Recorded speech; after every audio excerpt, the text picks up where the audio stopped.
Yeah, thank you for joining us today. My name is Martin Minnick. I run the California Cybersecurity Institute here at Cal Poly, and we've got a great workforce development panel for you. I first want to introduce you to Kaina Pereira.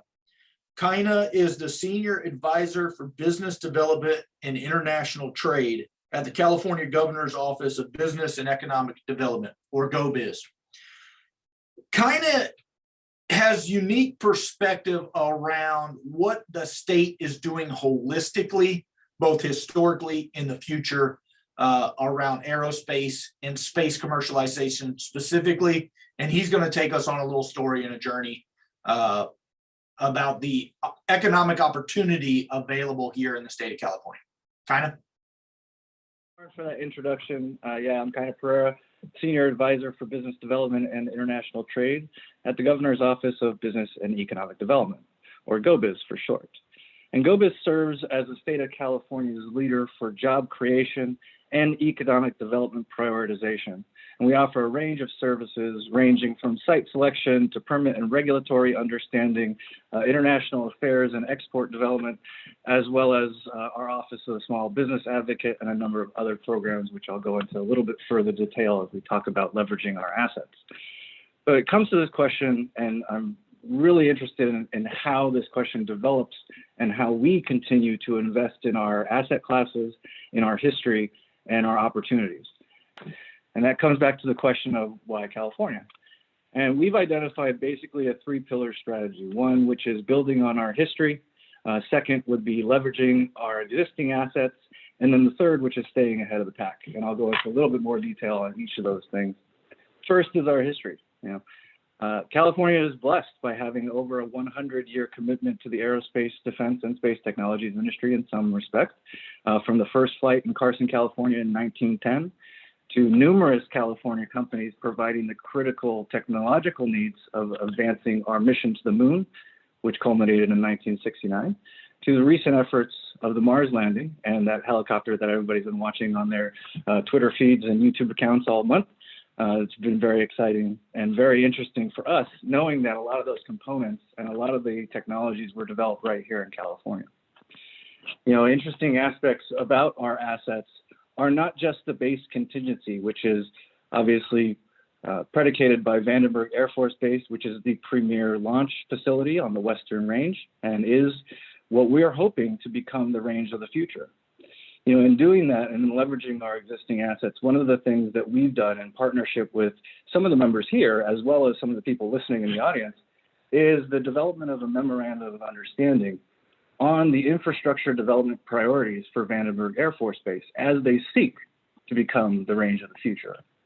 That MOU is a culmination of both Cal Poly, the 30th Space Wing, Deloitte, now the County of Santa Barbara, as well as GoBiz, and a number of interested community partners and economic development partners in the area, trying to identify both the infrastructure development opportunities in and around the base itself, as well as with the city of Lompoc just off the base to identify those other types of infrastructure development needs that are off base, that are really underneath the state of California's purview, to be able to enable this technology to be launched successfully from what could be, and what we're hoping is, the range of the future.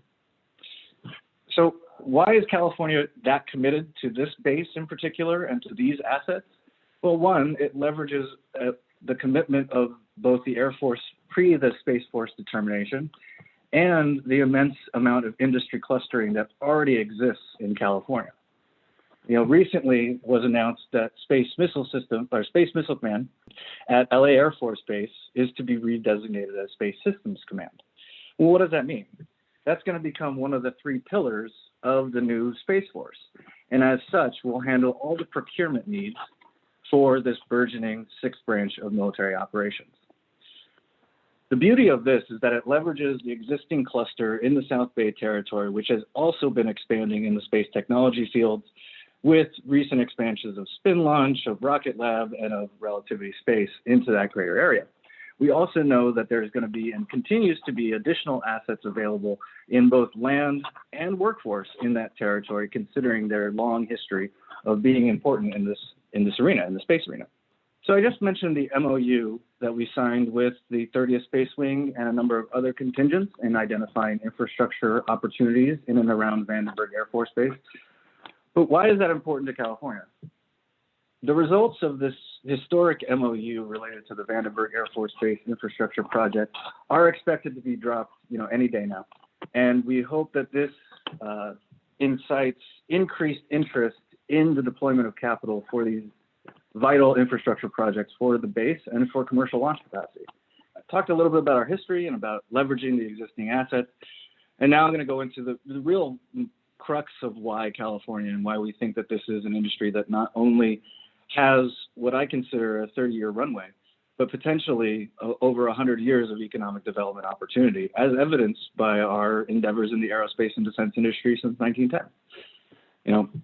GoBiz has actively participated in both the negotiations for sites and in the determination of incentives for a number of companies who have chosen to make California their home and have increased their commitment to our workforce and the opportunities that our state provides. Some of those have come through our flagship program at GoBiz, which is called the California Competes Tax Credit. And over the past 2 years, over $100 million in tax credits have been provided to companies that are servicing space technology or in the aerospace and defense industry. Companies such as Lockheed Martin, Northrop Grumman, Relativity Space, and Rocket Labs have all received commitments from the state of California as to tax credits for their creation of jobs in this exciting this exciting space. GoBiz's flagship program, the California Competes Tax Credit, has over the last few years awarded over $100 million in tax credit contracts to companies and players in the aerospace, defense, and space technology systems. We will continue to aggressively market that program and to directly attribute those resources to companies in this space because we understand the vibrancy and the opportunity is not a 1 or 2 year commitment with the possibility of being taken out of the game, but really something that they're making lasting investments into and have cadence cycles, which we expect to last between 30 and 50 years. Understanding that and understanding that deep commitment to both our region and to the assets that we have is our way of being able to stay ahead of the pack. An additional resource that is definitely of use for burgeoning companies, startups, and others in the space is the vast network of venture capital. And California has been consistent in obtaining at least 50% of all VC dollars spent in the United States. In the space industry, it's actually quite more distinct in that the most recent estimates show as much as 85% of venture capital dollars have gone to California-based space companies. This is one of those ways that we can stay ahead of the pack. We can continue to funnel resources, information, and dialogue between our VC counterparts, our private and public partnerships, as well as the foundational elements of our incentive programs to create opportunities for companies to grow, expand, and thrive in California. Next, please let me introduce you to my friend and colleague, Paul Jurison. Paul Jurison is the Director of New Programs and the Digital Transformation Hub powered by AWS here at Cal Poly. Paul's got that very unique perspective on how to take existing problem sets, innovate different ways to solve those problems, and actually deliver real-world results in real time. Paul, it's my pleasure to have you here today. Please tell us a little bit about the program and what you're able to do. I'm the director of the Cal Poly Digital Transformation Hub, and at the Digital Transformation Hub, we focus a lot on bringing innovation processes and technologies to the public sector to help solve problems. Or other parts of government, nonprofits, or education, processes work relatively well. But lately, we've been looking at what kind of workforce the space industry needs, especially the commercial space industry in the next, say, 2 to 5 years out. One of the things we're looking at is the kinds of workforce that will be necessary to really support the space industry from an interdisciplinary approach. We can move to the next slide. And when we look at the space workforce, we're really looking at a variety of positions that need to be filled as the space economy goes in the future. Today, we know that the space economy needs people like engineers and physicists and mathematicians to help design spacecraft, design launch vehicles, and all of the technology needed to really operate in space, including the infrastructure that's going to be needed to support the space industry in the future. But one of the things that we perhaps have not looked at closely enough is the kinds of positions that will be needed outside of those well-trained professionals. So there's a gap for people like technicians, machinists, manufacturing folks, the people who will need to create the infrastructure, build the infrastructure, and operate the infrastructure after it's built. And you can also look at lots of other positions out there that don't clearly fit into the engineering and mathematics workforce. So, you can think about things like communications, cloud technology, cybersecurity, food and nutrition. If we have long-range space missions coming up, we'll need to be able to grow food in space. We need people that can do that. And to be able to do that, we really need to create a desire for students all the way back down to K through 12 to be able to inspire them to want to work in the space industry. And to do that, we really need to be able to provide programs for K through 12 students to be able to understand what they can really do in the space industry as you move forward. The STEM workforce, as we've talked about many times in the past, really leads into many of these jobs that are going to be needed in the future. Just understanding STEM and digital literacy will help folks move into the space workforce as we move into the future. So when you look at where the training is going to need to happen for these kinds of positions, we already know higher education is going to supply the PhDs, the master's folks, the bachelor's people who are going to supply the engineering workforce of the future. We know where those are coming from. What we're not so sure about is where to find the manufacturing folks that are going to be needed, and the machinists and the other more operational activities that are going to be needed. We need certification programs.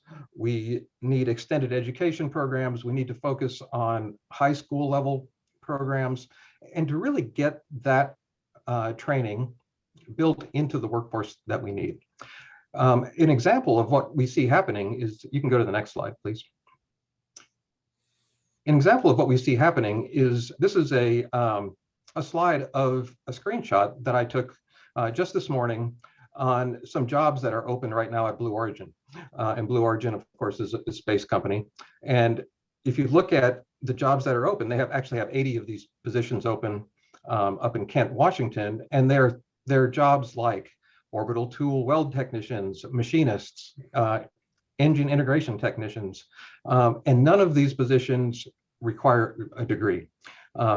So there's a big workforce opportunity coming up where we really need to focus on how can we get our students interested in space and have them understand what kinds of jobs they can do to really participate in the space workforce as we move forward.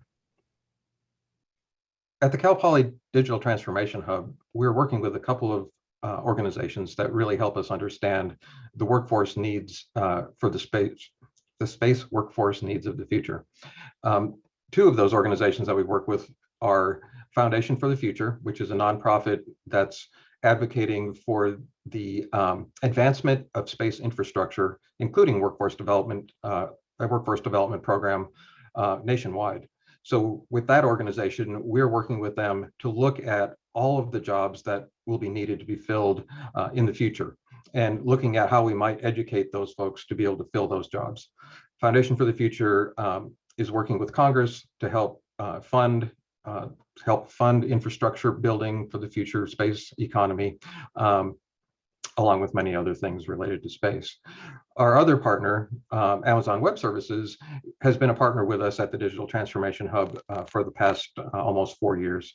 And with that partnership, we work closely with them on innovation processes, looking at how we can help solve problems in the space industry, whether it's the defense side of the space industry or the commercial side of the space industry. And by doing that, we're getting a very close view of what kinds of jobs will be necessary in the future from a digital transformation standpoint. Basically, how can existing space infrastructure transform to be more efficient in the future?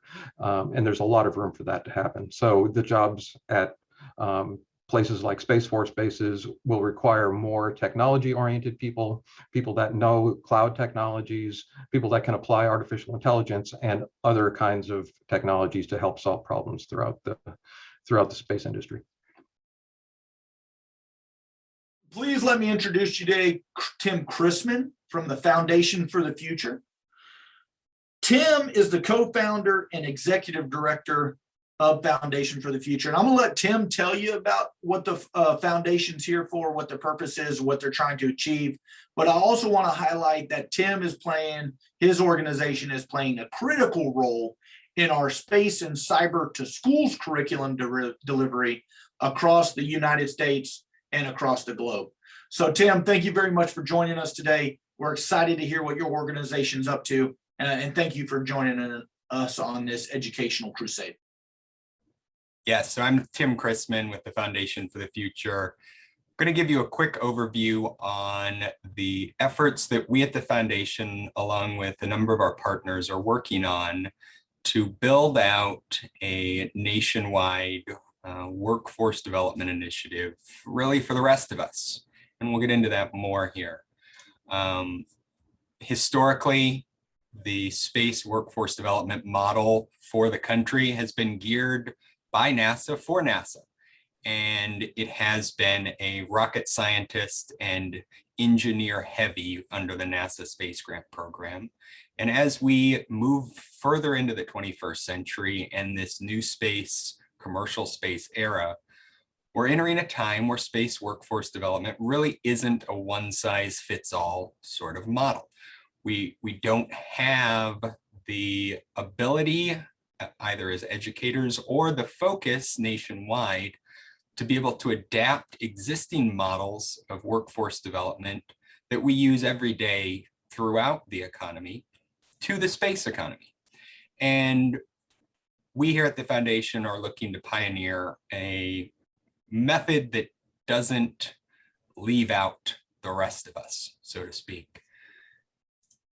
We're doing that with a very simple proposition that there should be a way for a child who looks up at space to follow their ambitions to their conclusion and see their dreams realized in space. Right now, that looks like a student trying to be an astronaut or a billionaire.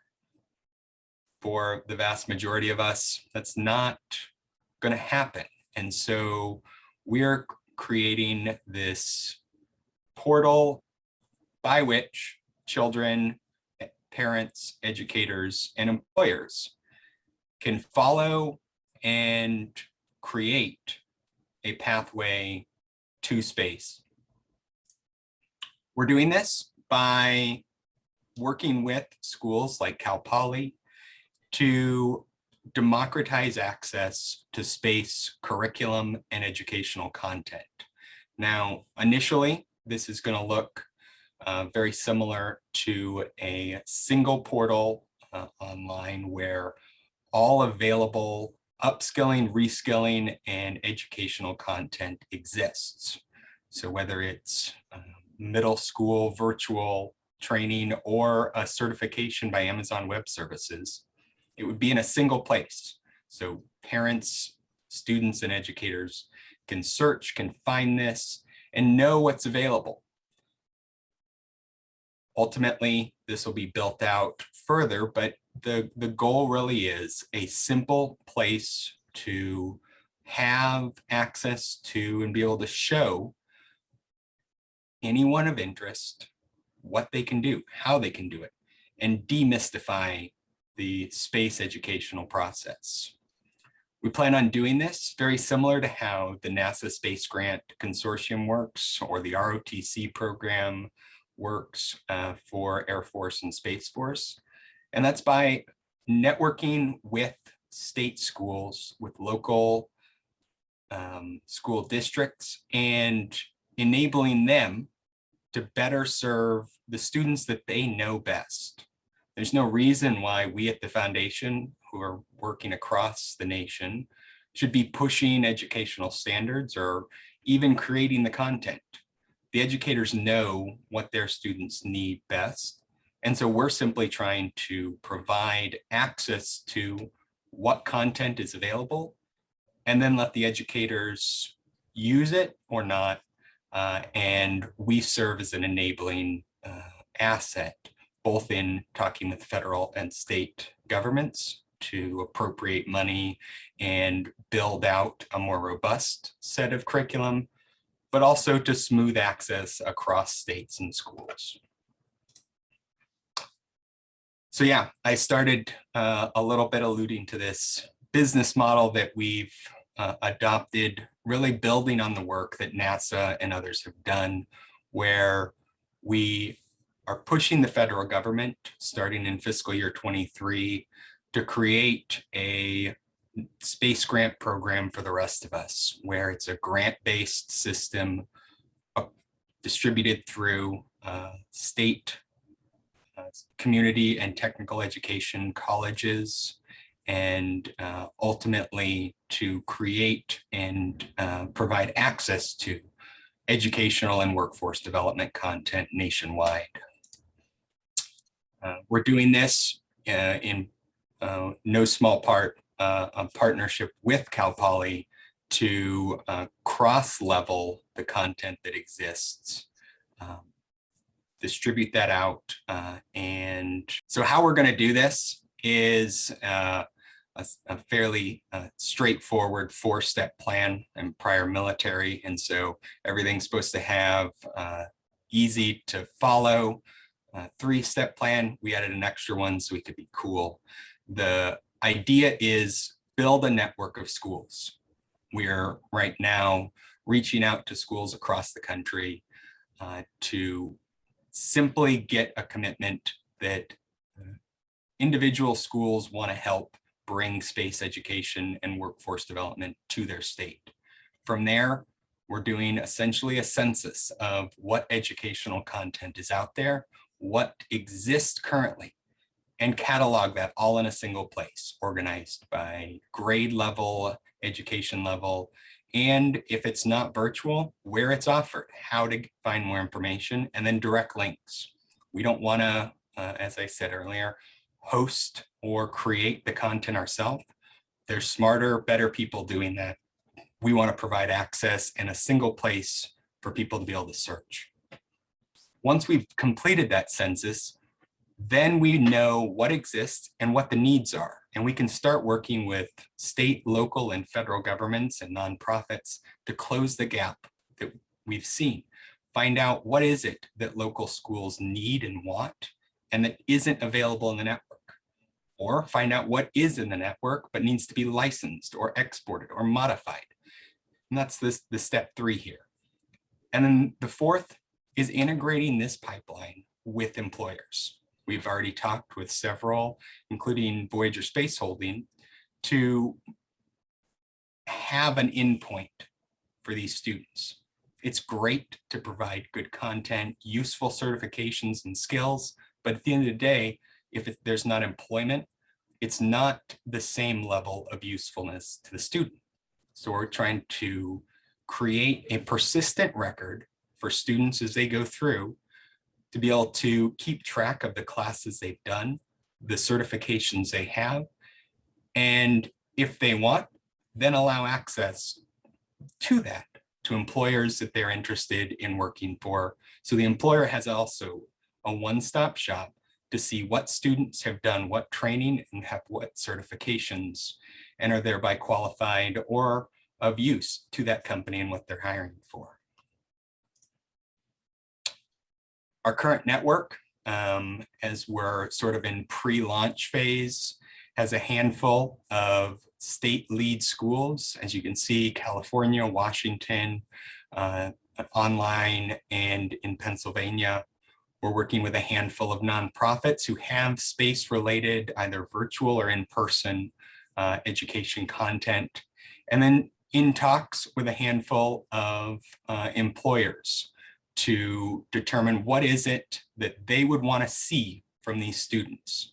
So these employers are not necessarily providing content or anything other than the requirements of what they would want to see out of a trained or skilled worker on the other side.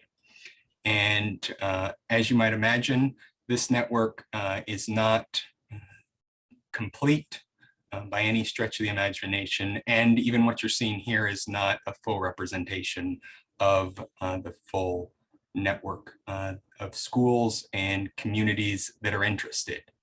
But one thing I do want to highlight is that this is not a space heavy set of schools and educators we're looking for. We're looking for those places that are the opposite of the stereotypical space school, not the Space Coast, but Lackawanna College that was founded by miners in Pennsylvania who wanted to educate themselves and better their futures. That's exactly the sort of story and message we want this network to have and resonate with.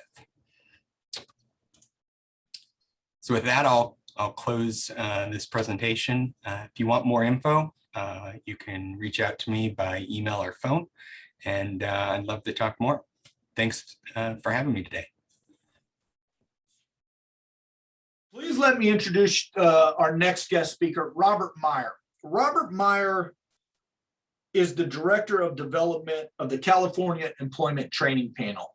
I'm going to let Robert tell you all about the Employment Training Panel, but I also want to indicate that Robert is probably the linchpin in workforce development, reskill, upskill, or retraining the California workforce. If you in the industry need a partner to help you take the next step, Robert happens to be that individual. So Robert, thank you very much for joining us today. We're looking forward to hearing about ETP and what you're doing for the state of California.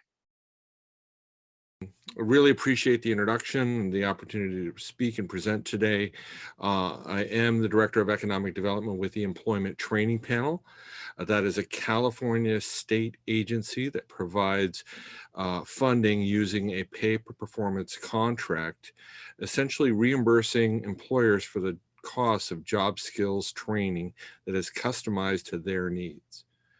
ETP is an organization that contributes to a healthy California economy by funding training programs that assist employers and promote a skilled workforce in order to compete in a global economy with constantly changing business needs. ETP contributes to a healthy economy by providing funding for training programs that assist employers gain a competitive edge and to promote a skilled workforce in California, helping businesses compete internationally and globally. ETP is a department within the Labor and Workforce Development Agency. ETP is led by an 8-person panel appointed by the Governor, Assembly and Senate leaders, and the Governor's Office for Business and Economic Development. ETP has 4 regional offices to develop and monitor contracts statewide. ETP has an economic development unit, which I lead, that is responsible for ETP's interagency engagement and project support. ETP is funded by employer wages. These are collected in the California Unemployment Insurance System. ETP is funded by employer wages. These wages are collected using an employment insurance collection means with the Employment Development Department. Since its inception in 1982, ETP has funded over $1.5 billion in training contracts, training workers for more than 120,000 businesses. ETP writes contracts with employers directly, as well as with what we call a multiple employer contractor. These are chambers of commerce, trade associations, economic development corporations, or joint apprenticeship training committees. They can also be training agencies, which include unified school districts, California community colleges, the California State Universities, and the University of California. ETP also partners with workforce development boards and workforce innovation and opportunity grant entities. The trainees that participate in an ETP contract can be new and existing workers. We call those retrainees. Those received upskill training for job skills customized to the needs of the employers. We also provide training for new hires. Those are individuals that are unemployed at the start of training and then placed into full-time employment. ETP is an important supporter for apprenticeship, and this includes pre-apprenticeship programs, apprenticeship training, as well as training of journey workers in a range of industry sectors, including manufacturing. ETP also provides training for small business owners and training specifically in entrepreneurial skills on how to effectively run and operate their businesses. ETP funds job skills training customized to the needs of the employer and the needs of the job. We exclude legally mandated training as well as generic training from our contracts to focus most critically on the needed skills of employers to help them remain competitive and to provide effective training for their workers. ETP contracts can feature multiple training providers as well as delivery methods that are tailored to the needs and scheduling of the employer. A unique facet to ETP contracting is the flexible delivery methods that we support, including classroom laboratory, online, video conference, as well as on-the-job training, which we call productive lab. A key flexibility as well is that the trainees can be trained by a range of providers. This includes internal training. This is like an internal training department or staff. This includes a university or community college provider, as well as third-party vendors, particularly in specialty equipment. A key facet to ETP contracting is that we can utilize a range of training delivery methods and providers tailored to the needs of the employer to deliver instruction within an ETP-funded contract. ETP is a partnership between an employer, a training provider in some cases, and the state of California. The contract structure does require an in-kind contribution to represent the employer's commitment to training. This is not cash on hand. This is simply wages paid, resources, and materials utilized in the training or provided during training. Curriculum flexibility means ETP funds training customized for the needs of the employer and the occupation. ETP supports industry recognized credentials. And in the case of specific programs like Cadence or its forerunner Cascade, ETP has relied on the expertise of GoBiz, of Office of Planning and Research, as well as the program managers supported by federal funding to establish and maintain a programmatic fit related to the particular training topics of the contract. The program is a partnership, and employers provide a contribution to the contract, effectively matching ETP investment for the training to be provided. The wages paid, equipment, and materials utilized to support this equal the state's investment in the training program, ensuring the effectiveness of the training, as well as the opportunity for the employers to provide input and direction on the nature of the training provided. So ETP funds employer customized job skills training. This is tailored specifically to the needs of the job and to that of the employer. A specific advantage that ETP has is that the training can be proprietary in nature without disclosing that publicly. So this protects intellectual property concerns, as well as enabling the training to be cutting edge and most effective to the needs of the employer. In some populations, workforce populations, ETP can fund job readiness skills that will help a transitioning employee or transitioning worker or job seeker into full-time employment. Since the inception of the programs, ETP has partnered with GoBiz and the Office for Planning and Research in support of Cadence and Cascade. These programs are hugely important to the defense and aerospace industry sectors, which ETP has long supported.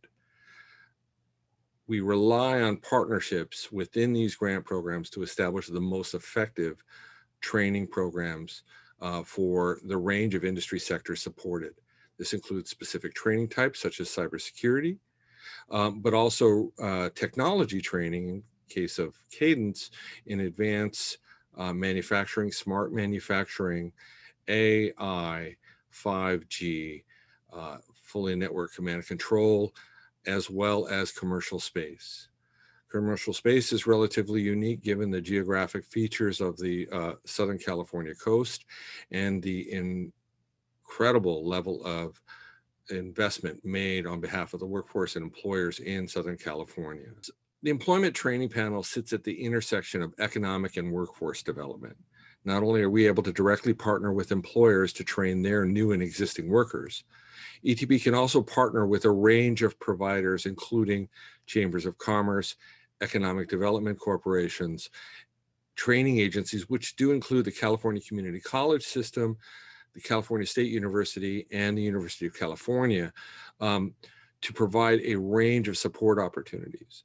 On the workforce side, ETP can work with the local workforce development board or its statewide affiliations with the state board and the California Workforce Association to provide tailored programs that create career paths and training opportunities for workers that are interested in not only working in space or working in aerospace and defense, but seeking jobs that will lead to career paths and the next generation of jobs. I want to thank everybody for joining us today on this exciting panel. I think you see from a state and national perspective, Cal Poly is really your partner in both education, workforce development, economic opportunity, digital transformation.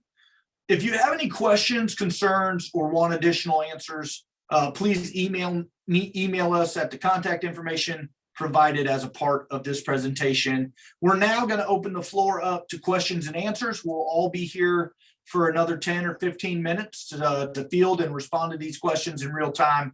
And we're looking forward to these conversations or the conversations that will develop from our presentation. Thank you very much.